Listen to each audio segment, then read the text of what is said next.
My name is Connie Chung, and I'm the CEO of Asian Americans Advancing Justice LA. And I want to thank you for joining us at this panel discussion on the 30th anniversary of the LA Uprising, also known in Korean as Saigu. I remember April 29th, 1992, the day the verdict came down, acquitting 4 white police officers in the brutal beating of a Black man, Rodney King.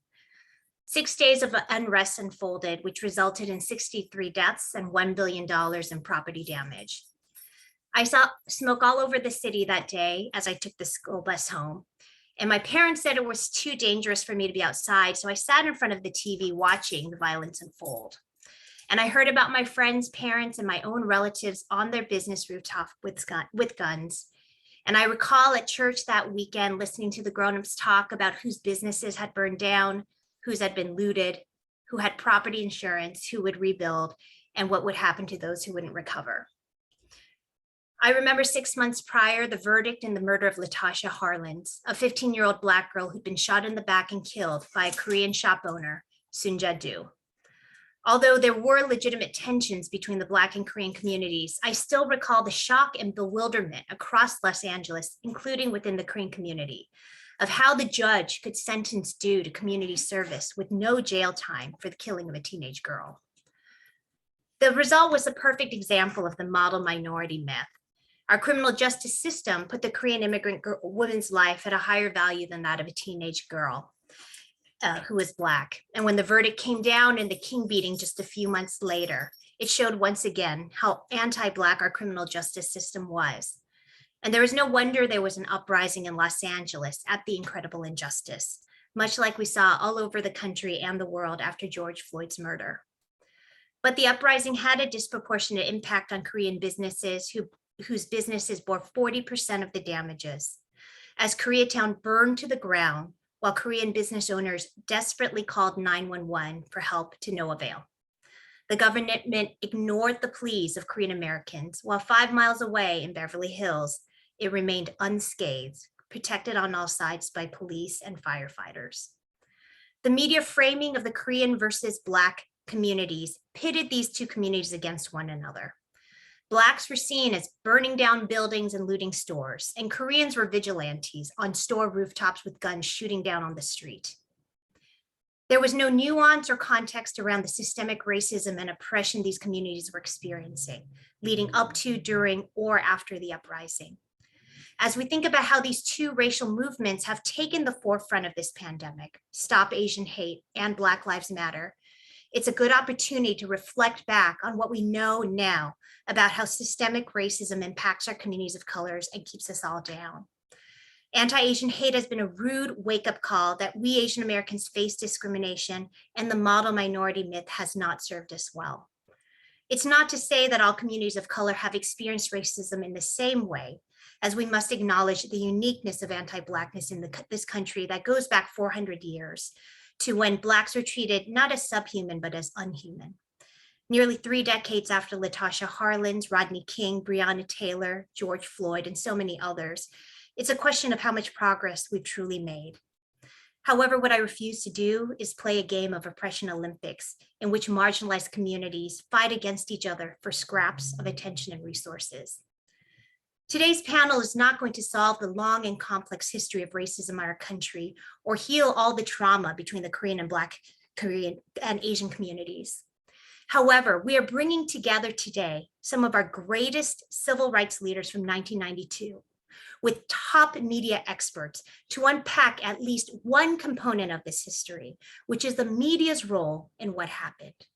We hope that through this panel, it will help the media to think about how they frame their coverage of the LA uprising over the next 2 weeks, as well as how they generally frame race and relations in future stories. And for the general public, when you read stories about the LA uprising or Saigu, or other stories about communities of color, you can read them with a critical eye towards what gets told and what gets left out. So thank you again for joining us, and I will now pass it on to Monica Lozano, our moderator, who is the president of College Futures Foundation and the former CEO of La Opinión.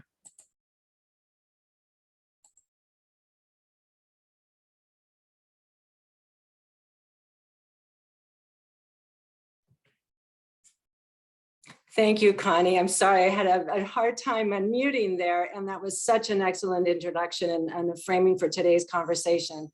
I so appreciate being here. Thank you to all of our guests. Welcome to this very important conversation. I also want to take us back 30 years. It was 30 years ago when I was executive editor of La Opinion here in Los Angeles.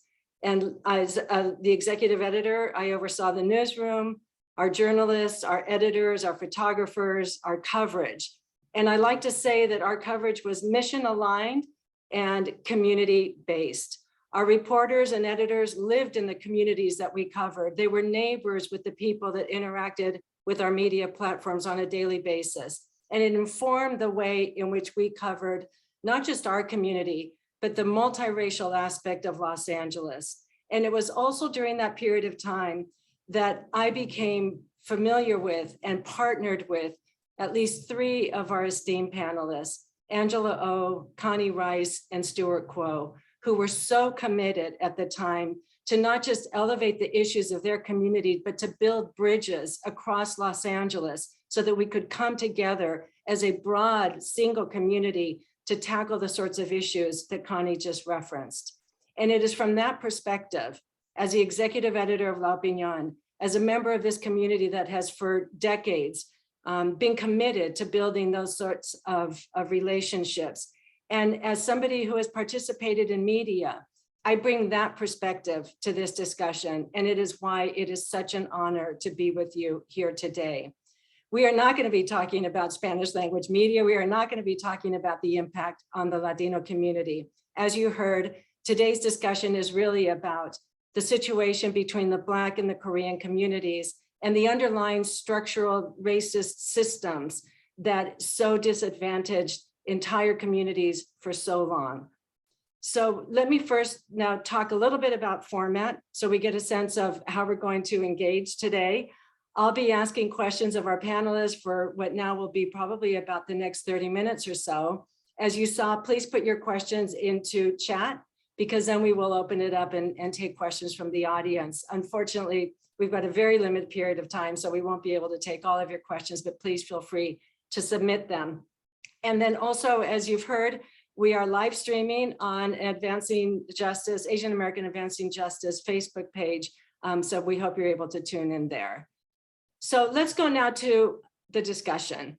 And Angela, Connie framed it so well in terms of where were we 30 years ago?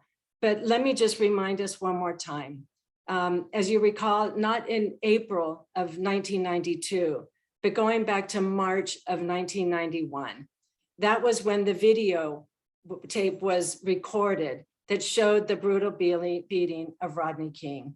And that videotape on a handheld camcorder taken by a local resident was then taken to KTLA, a local television station, who aired it, and then it was distributed nationally.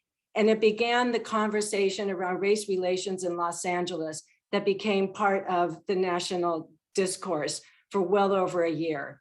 As you've heard, it was the four LA police officers who were then charged with excessive use of force and assault with a deadly weapon. Those 4 officers were later, it was on April the 29th, 1992, when the verdict came in that found them to be not guilty, acquitted on all charges.